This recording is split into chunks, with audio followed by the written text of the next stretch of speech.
फिर साल आया 1861 जब इन तीनों की मेहनत रंग लाई। विक्टर इमैनुअल II को एक यूनाइटेड इटली का राजा घोषित कर दिया गया। एक और नेशन स्टेट अब हकीकत बन चुका था। लेकिन जैसा कि मैंने कहा, कहानी यहीं खत्म नहीं होती। राष्ट्रवाद के इस पावरफुल आइडिया का एक स्याह पहलू भी सामने आने वाला था। एक ऐसा मोड़ जो फ्रेडरिक सोरियो के भाईचारे वाले सपने से कोसों दूर था। 19वीं सदी के आखिरी तक आते आते नेशनलिज्म का मतलब ही बदल गया। अब जोर देश को जोड़ने पर नहीं, बल्कि दूसरे देशों से ज्यादा ताकतवर बनने पर था। हम सब एक हैं कि भावना की जगह हम दूसरों से बेहतर हैं वाली सोचने ले ली।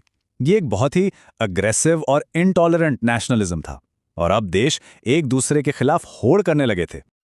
और इस नए खतरनाक राष्ट्रवाद का हॉटस्पॉट बना बॉल्कन्स का इलाका। यहाँ बहुत सारी अलग अलग जातियां और धर्मों के लोग रहते थे, जो सदियों से ऑटोमन एम्पायर के अंडर थे। जैसे जैसे ऑटोमन एम्पायर कमजोर हुआ, ये सब अपनी आज़ादी के लिए लड़ने लगे। पर आज़ाद होते ही ये नए नए देश आपस में ही लड़ने लगे, जमीन के लिए, ताकत के लिए।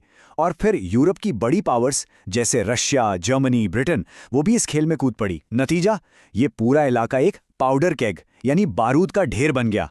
बस एक चिंगारी लगने की देर थी। तो हुआ ये कि राष्ट्रवाद, जो कभी आज़ादी का प्रतीक था, अब साम्राज्यवाद यानी इंपीरियलिज्म से जाकर मिल गया।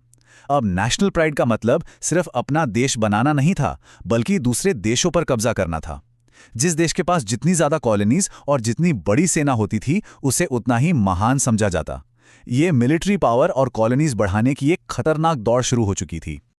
और ये सब हमें एक आखिरी और सबसे बड़े सवाल पर लाकर खड़ा कर देता है। एक आइडिया जिसकी शुरुआत भाईचारे और आज़ादी के खूबसूरत सपने से हुई थी, वो आखिरकार इतना कैसे बिगड़ गया कि उसने पूरी दुनिया को फर्स्ट वर्ल्ड वॉर जैसी तबाही में झोंक दिया।